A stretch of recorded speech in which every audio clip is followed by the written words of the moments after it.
こんにちは。こんにちは。今日はドリブンプロパティーズのファウンダーアブダラさんにインタビューをすることで時間をいただきました。Thank you for your invitation. Yes. My pleasure, guys. It's a real pleasure to be speaking to our Japanese client base. It's been one of our best markets that we've been dealing with in the past, and hopefully even looking forward to an even better future. Inshallah. Yes, please. First, can you introduce yourself for the people who first time to see you in this video? Of course. My name is Abdullah Al-Ajaji. I am the founder and managing director of Driven Properties. Our company is multifaceted in the property spectrum, so we do everything from property brokerage, sales and leasing, to property management, interior design, holiday homes, citizenship by investment, all the way to property development as well. So, anything that feels and smells like property, we try to do as much as possible of. And prior to that, I've been working in banking. So I worked for 6 years in the banking field, and prior to that, I've been working with Saudi Aramco, which is the largest oil company in the world, and both their corporate planning and corporate finance divisions. So banking background, real estate passion. And where did you study? Early teens, I was in Saudi Arabia. I then moved to the US. So I studied there, and then I did my college in the US as well, in Pennsylvania. After I finished, I graduated from college. I came back to Saudi Arabia, worked for Saudi Aramco for a while. A few years later, I went and did my MBA in London, London Business School. And then I was already in banking. I continued in banking. A few years later, I found myself doing my passion, which is real estate. Wow. Why did you establish Driven Properties? I like looking at numbers. I like looking at structuring opportunities. And then, as I was growing, I looked at a major gap in the real estate market, whereby, as a banker, we saw, us advising people, even on low amounts, call it $100,000 or $500,000, very professionally doing, lot of big presentations, analytics. We look at everything from A to Z for small portfolios. And I saw that at least in the Dubai market, the real estate is probably the biggest asset class. We're dealing with buildings that are worth hundreds of millions, and there are no real advisors that do the institutional work when it comes to property in the same way that banking, that I'm used to in banking. So, and at the same time, I started really liking real estate and property. So, marrying the two together, my experience in banking and wanting to do more kind of analytics and advisory in the more professional institutional way, as well as my passion for property and real estate, I think marrying the two was the vision that I had, and that's why I started Driven. Driven is, if you give her a number in between the Dubai real estate companies. So, what do you think about Driven in Dubai now? Which number? Which Japanese ask this. Yes. I mean, today, in terms of every metric that you look at, I like to say number one, but we are really there. But you look at different metrics. You look at the transaction volume, the transaction value, the revenue, which is the top line of an organization, the number of employees. We now have over 400 employees company-wide, and we have branches. Several branches in Dubai, an operation in Saudi Arabia, an operation in China, and reach towards the rest of the world, such as Japan, Russia, Europe, Latin America, as well as Africa. So the African region. So our reach is probably the highest within our ecosystem, and I'm proud of obviously my team and everyone who really established this to now say that we're currently standing at this level. Just remind me, how many branches for Driven Property in Dubai? So we have 5 branches in Dubai. 5 in Dubai. So we have one in Business Bay, one in Dubai Hills Estate, in Dubai Creek Harbour, in JVC, and in Jafza. All good locations, good prime locations. All in prime locations, and we're opening 2 new ones. I'll disclose them soon.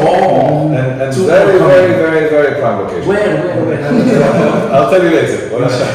once we're 100% ready, we will disclose it soon. And you have right now in China and Saudi Arabia. That's correct. Okay, so Japan.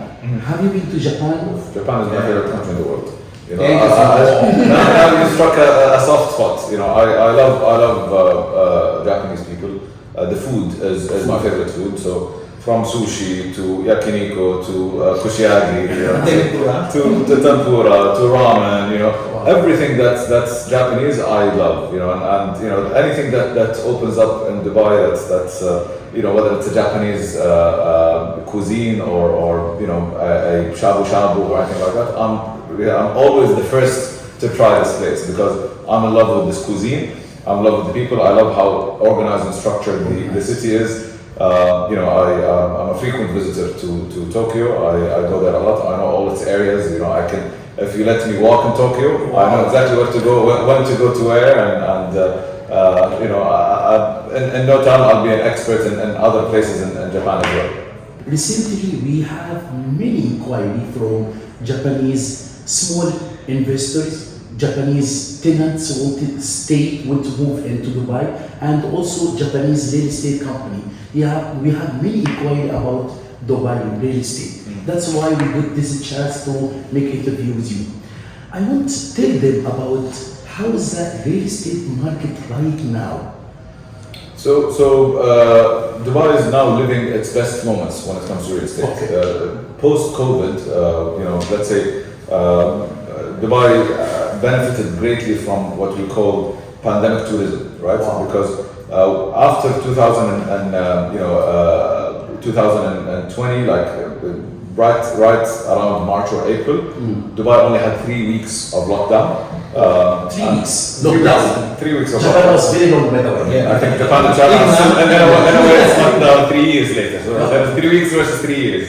So I had 3 weeks of lockdown. That made Dubai a popular destination for anyone that wants to visit any country and have fun.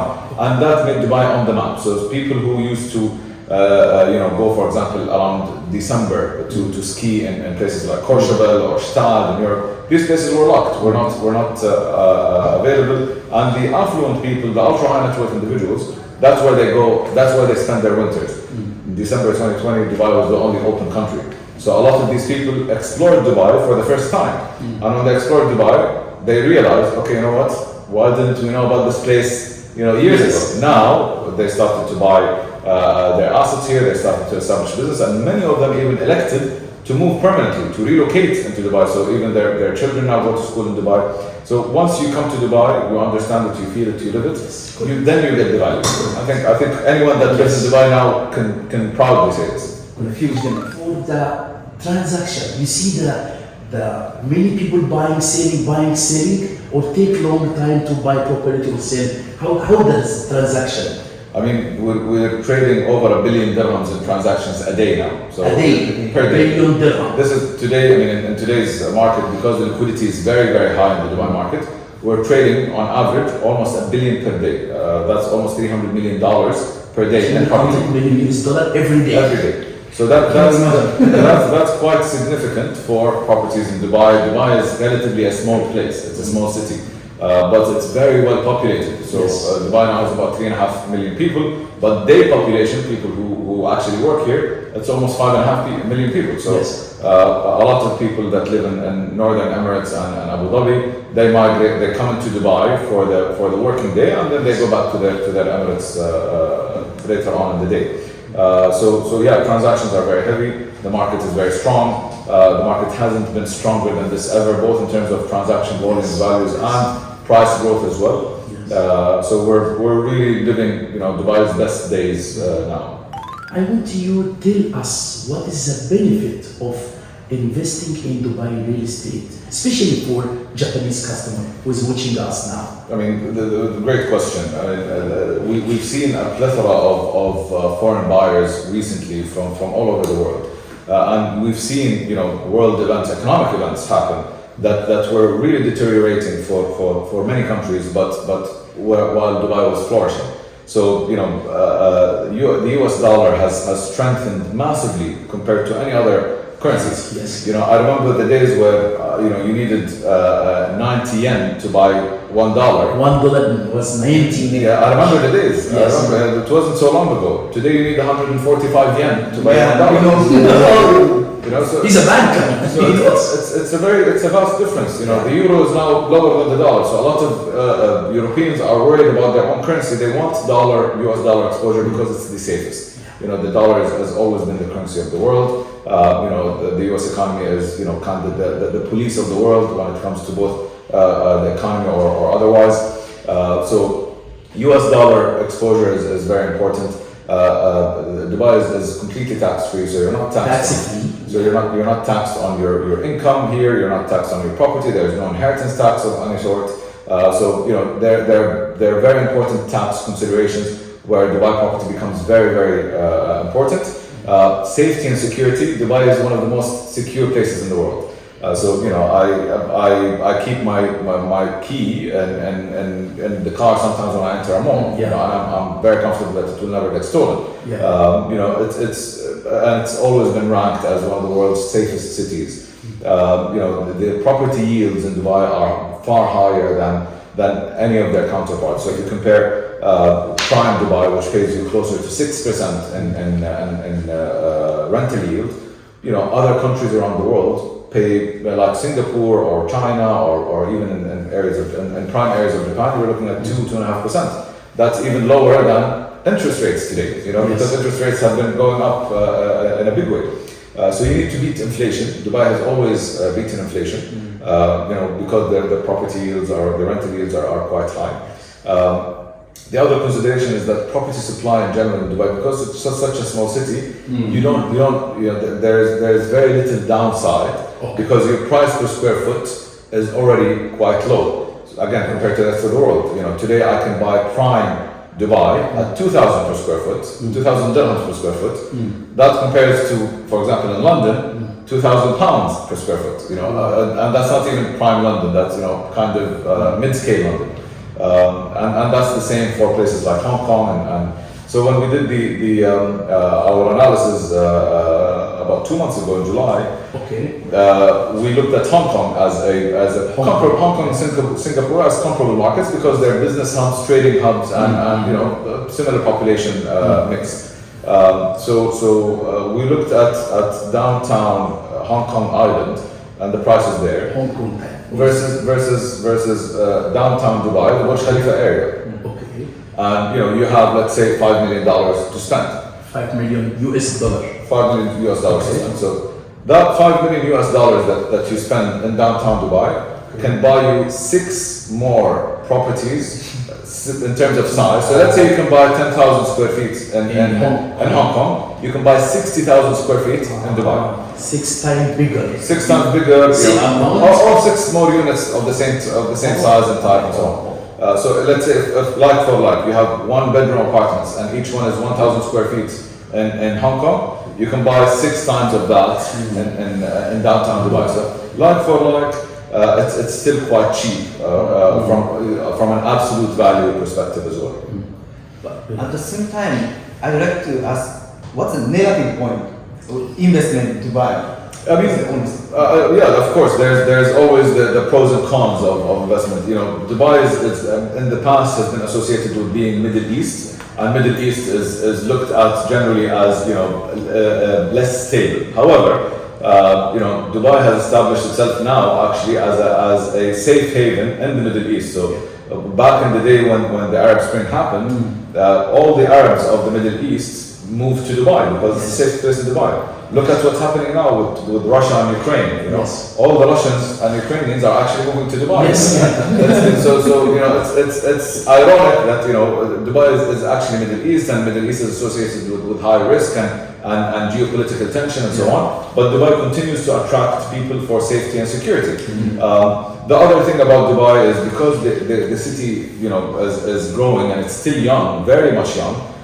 Continuous supply of property will come, so developers will always, you know, continue to develop. So it's always very important to select locations from the right developers, the right locations that have a finite amount of land, so that you don't compete with so many properties. Focus on the prime areas that doesn't have a lot of massive future supply, and that's where I think the role of an advisor like Driven Properties like yourself comes into play. Where you can advise clients of, okay, this area there is not much supply coming on because there is no more land or very little land to come, and on the basis of that there is a lot more value to come. So what is the advice for Japanese investor how to invest in safe real estate in Dubai? Okay, first of all, the unique thing about Dubai is that a lot of the big developers are actually quasi-government. So they're owned by the government of Dubai, and they are very, very safe. I mean, it's like you're taking Dubai risk. It's almost like holding the bond of a sovereign country. So the developers in Dubai, like Dubai Holding, Imar, Miras, Nakhil, Maidan, these are government developers, and they've always delivered, on time, and they delivered their products, developed their real estate. So, number one, always focus on the right developer that has a track record of delivery and consistency. Yes. Whether it is a government developer or even on the private developer side, the private developers, if they have a good track record, they've always delivered on time, then that's a safe bet. The other thing is I would always try to focus on areas, as I mentioned earlier, that are locations that have a finite amount of supply. So basically, the area would be at least 80% developed or 85% developed, so that I can make an investment decision knowing that only that 15% that's coming to that area will be my future competition potentially. Yes. But I still have a margin of safety. Of course, if the area is 95 or 100% developed, that's even better, because I know exactly that there's not much competition coming in the future to compete with my product. So that's a very important consideration. And of course, above all, pick your right agent. Pick the agent that's going to be pick the agent that's going to be your advisor. The agent that's going to be that's going to hold your hand every step of the way, tell you everything. As you mentioned, it's always the right thing is to look at the pros and the cons, make the investor make an informed decision based on all the information that they have. Focus on data, transparency, all the information available, all the options available. The investor will end up making the decision based on the advice that you give them and based on all the information that you've given. So, regarding the payments, you recommend the buyers buy with payment plan, off plan, with payment plan, or ready cash? Which one? Of course, with the payment plan, you have a lot more flexibility, right? And also with off-plan developments offer a lot more value for the future. Yes. So a lot of people made a lot of money because they bought off-plan, and because they have sometimes 2 or 3 or 4 year payment plans. Yes. Over that period, your property your property value grows, and then you can make decisions as to what to do with that property and how to reinvest the amount plus your premium, etc. So always anything with a payment plan offers a lot more future value than in the secondary market. However, if someone wants to use something immediately and wants to live in that property, it's not necessarily an investment, then certainly buying a ready property is wiser. One more difficult question. Shoot. Which size or which category is the best in Dubai? Is apartment or villa? Big apartment or big villa? Okay. Small mini or big one? Wow, that is a very difficult. Yes. So in the past 2 years, after post-pandemic, let's say, the best performing asset class was the ultra high-end inventory. So the penthouses, large villas did extremely well. Because as I mentioned to you earlier, a lot of the wealthy people in Russia and Europe and everywhere in Japan and Asia, everywhere around the world, moved to Dubai. So Dubai became the melting pot. Everyone wanted to. Dubai was the only location where people really wanted to move into. Yes. And people with a fortune of $100 million plus, they target these assets. And there is very little of these assets in Dubai, as you know very well. Yes. So that's why, because the demand was so high, and the supply was so little. It's outperformed every other asset class in terms of the property market in Dubai. Then, in general, the apartments and communities that are mostly developed, areas like Dubai Hills Estate, downtown, City Walk, La Mer, beachfront, and so on. These areas are mostly developed, and they're small areas as well. These areas, as apartments, will continue to do extremely well. And the affordable market areas like JVC and so on, because there's a little bit more competition to come and a little more supply coming in, it will take more time for these properties to grow, but they still offer good value for money because they're cheaper in price and sometimes even higher in yield. And then of course villas and townhouses have been doing exceptionally well because people started trading up after the pandemic. So people who used to live in a 2-bedroom apartment, they elected to live in a 3-bedroom townhouse because they want the air, they want the space, they don't want to be locked. COVID taught us a lot of things, and one of the most important things is that we want air, and we want more space. Even, one of the things that I always recommend is when you look at apartments, it's important to have a balcony again because to get some air. So apartments without a balcony will sometimes struggle in the secondary market because of what COVID did to all of us. It was an eye opener. Okay, last question. This week we got 2 apartment handover from our building in La Mer. Okay. So we have 2 owners now. Most probably they will give the keys this week from Miras. For me, which advice I should to give for them? Resale now is capital appreciation because 3 years back was the price was cheap, now the price went up. So if they sell now, they will make money. Or so shall we sell now and take profit and put the money in different property, or keep it for rent? And if keep for rent, which is better? Rent long time, like 1 year contract, or holiday homes? Great question. So, as you know, I'm a big fan of La Mer. So yes, prices have gone up, but I think that's not the end. I think there is a lot more upside for La Mer going forward because there's precedent of other developments that when they were completely finished and developed, prices went up in a faster and swifter and stronger fashion. Similar to areas like Blue Waters, like Bulgaria and Nikki Beach and so on. Yes. So certainly I think there is more upside. So I don't think reselling now will get you the best ROI. I think, and in terms of your question, whether to rent long term or short term, I think in the next, let's say 4 to 6 months, short term will be great because the World Cup is coming. Yes. And a lot of people will actually be in Dubai. And there is still a lot of scarcity of apartments and hotel rooms. And Qatar, it's almost impossible to live there now to find a place. The hotel is not enough. The hotel is not enough. So people are coming to Dubai and taking planes. So I think the next 4 to 6 months is good to do short term. However, in La Mer, because the area is still developing, and the retail is still coming up, the cafes, the restaurant, the services, and so on. I think that will be a lot more integrated in the next 2 years when the entire area is fully developed.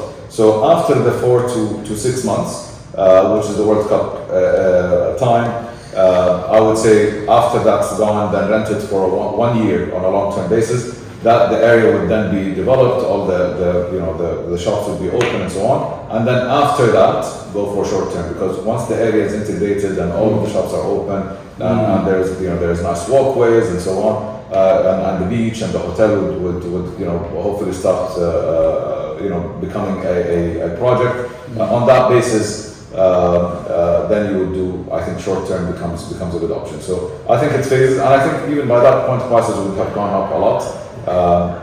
And if you were to exit this investment at a good profit, then I'm sure you know the market very well. You'll find the right product that will be the next La Mer. So let me repeat what I understood from you now. You says better don't sell it now, wait, keep it for rent, especially Qatar World Cup will start very soon. Many demand, many tourists will come stay here in Dubai because the hotel in Qatar is not enough, too much. So better wait now and keep it for rent, make income. And when the price became very high, at that time the owner can decide sell or keep it. Correct. And by the way, regarding La Mer, we have little stock from Okay. La Mer. Yes. Yes. We have Le Pont 1, Le Pont 3, we have some little La Voile. Very limited. With Very not limited. not with other real estate brokers. No, that's Our exclusive of course. stock. Yes, and that's you know, it's good that you mentioned because it's now very limited. You know, Yes. we started with about I think 230 units in total that we were managing across 3 buildings.